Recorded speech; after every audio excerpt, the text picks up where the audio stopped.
Pada tahun 1942, Jepang berhasil merebut Kalimantan dari Belanda tanpa perlawanan berarti.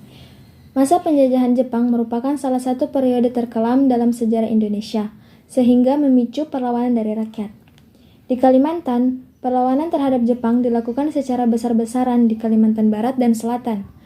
Gerakan perlawanan ini dipicu oleh berbagai sebab, tetapi umumnya karena tindakan Jepang yang sewenang-wenang. Berikut ini latar belakang perlawanan rakyat Kalimantan terhadap Jepang.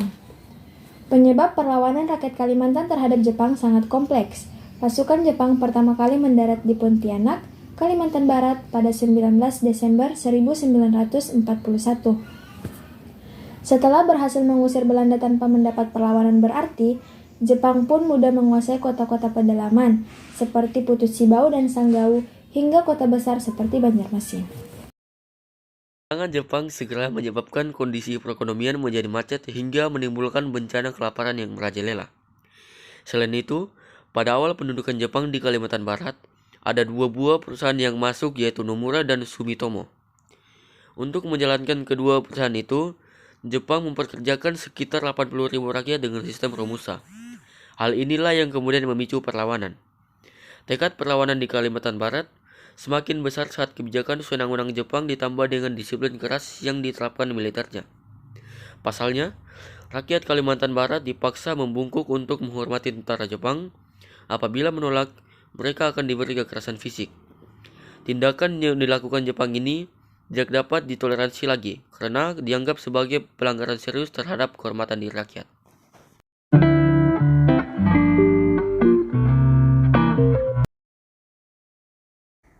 Pada 1943, Jepang mencurigai adanya komplotan-komplotan dari kalangan orang Cina, pejabat, dan Sultan Kalimantan Selatan akan melakukan perlawanan.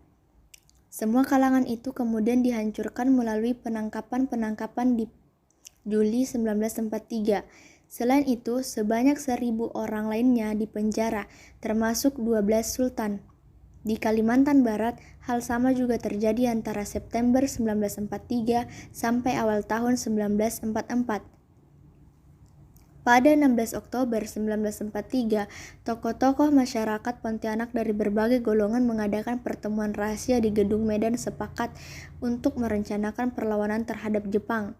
Namun, rencana tersebut tercium pihak Jepang. Akibatnya, sebelum perlawanan dilancarkan, Jepang lebih dulu menangkap dan membantai rakyat serta beberapa tokoh masyarakat Kalimantan Barat. Perlawanan rakyat Kalimantan tidak tahan dengan kekejaman Jepang.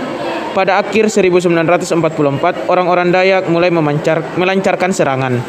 Meski berhasil membunuh beberapa orang Jepang, perlawanan mereka belum memberikan hasil yang berarti. Bahkan perlawanan rakyat dibalas oleh Jepang dengan akibat-akibat yang sangat buruk. Pada awal 1945, orang-orang Dayak di daerah Hulu Kapuas di pedalaman Kalimantan Barat bangkit melawan Jepang.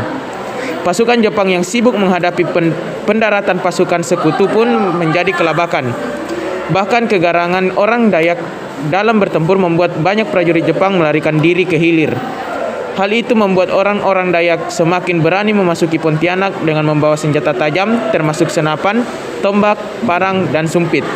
Salah satu tokoh perlawanan rakyat Kalimantan terhadap Jepang adalah Pangsuma yang mulai melancarkan aksinya pada pertengahan Februari 1945.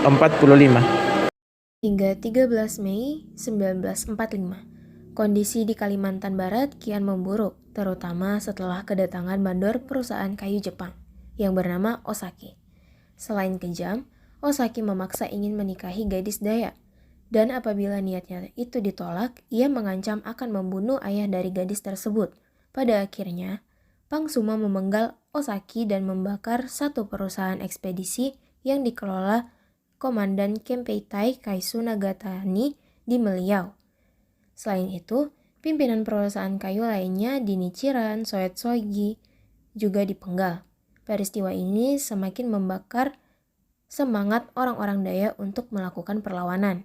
Gerakan perlawanan pun berkembang luas ke segenap rumpun Dayak di hulu, pesisir, dan pedalaman Kapuas hingga Melawai, Barito, dan Mahakam. Sementara itu, Jepang yang semakin panik segera mengerahkan pasukannya dan terjadilah pertempuran hebat antara Laskar Pangsuma dan militer Jepang di Meliau. Sayangnya, Pangsuma gugur di medan perang bersama sebagian pasukannya dan perlawanan berhasil dipadamkan Jepang. Kendati demikian, harapan rakyat Kalimantan untuk mengusir Jepang terkabul. Pasalnya, 3 bulan setelah kematian Pangsuma, kemerdekaan Indonesia diproklamasikan pada tanggal 17 Agustus 1945.